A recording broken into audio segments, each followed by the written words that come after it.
And hello, this evening we have a special update on PTC 16, potential tropical cyclone 16. So let's get right into it. I don't want to waste your time. Here's the current Atlantic Basin outlook. You can see potential tropical cyclone 16 here moving to the north. We have another area of disturbed weather, Invest 99L, that is moving to the west and west-northwest, eventually toward the Caribbean islands before developing. We also have Hurricane Nigel moving to the east-northeast and no threat to anyone but fish and boat traffic.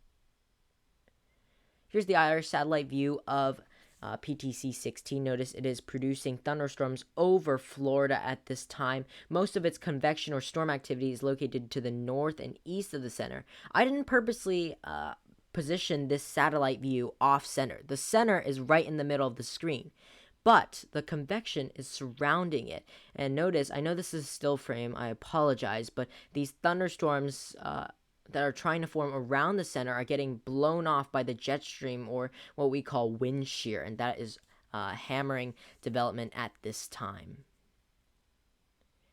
Now here's the current National Hurricane Center outlook on potential tropical cyclone 16. Maximum sustained winds right now of 35 miles an hour and moving north at 8 miles an hour. I know that doesn't seem very impressive, but the reason why they've started issuing advisories on this is to get people notified, especially in the coastal areas. That's what you see in blue here. These are tropical storm warnings, and they're in effect because of the potential of tropical storm force winds, which is 40 miles an hour and above. Well, technically 39, but we say 40 just to round up.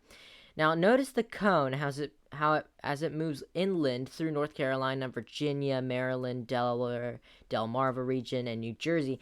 Notice how I've drawn this arrow here that actually goes to the west. That's because a lot of the models are now disagreeing with each other. Some models are going to the west. Some models are going to the east.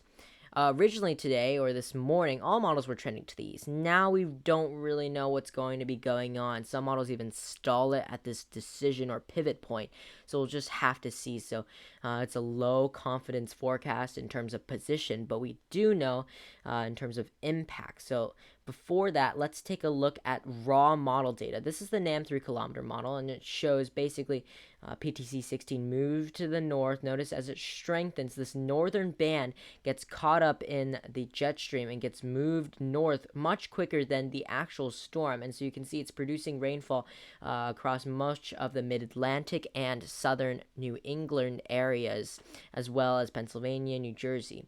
Along the coast, we can see storm surge up to 2 to 4 feet. That is above normally dry ground. So the water will actually be pushed inland because of this storm, especially along areas of the Outer Banks, Virginia, Delmarva regions. We could see elevated storm surge potential, so just stay away from the shore this weekend. It's going to be dreary anyways. I also want you to pay attention to the movement. Notice it's moving pretty quick, and then it slows down considerably as it enters Virginia, because really we don't really know where it's going to go. We have high pressure to the north. Think of high pressure as a mountain. And so right now, as it heads into a 90-degree angle, most storms would like to go to the east. But at this point, we see high pressure building. Do you see that H symbol that kind of shifts to the east? That is signifying the potential for eastern blocking to build, which would cause a western motion. But right now, the steering currents are just not very good, and so that's why it will slow down. Now, because of this slowdown, rainfall potential will be the greatest threat from PTC 16.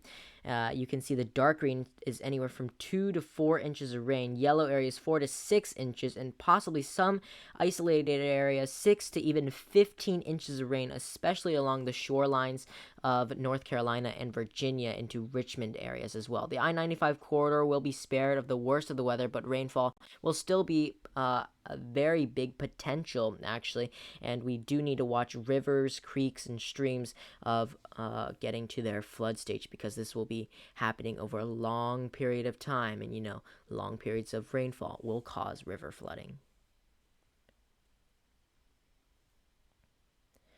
Now that's all I have for this special update. Of course, this is a short update on PTC 16. This is also going to be my last update before the event occurs, because I am busy this week, but just stay updated to the latest official information from your weather app, as well as the National Weather Service, National Hurricane Center, and of course, your local news stations. Thanks for watching. Goodbye.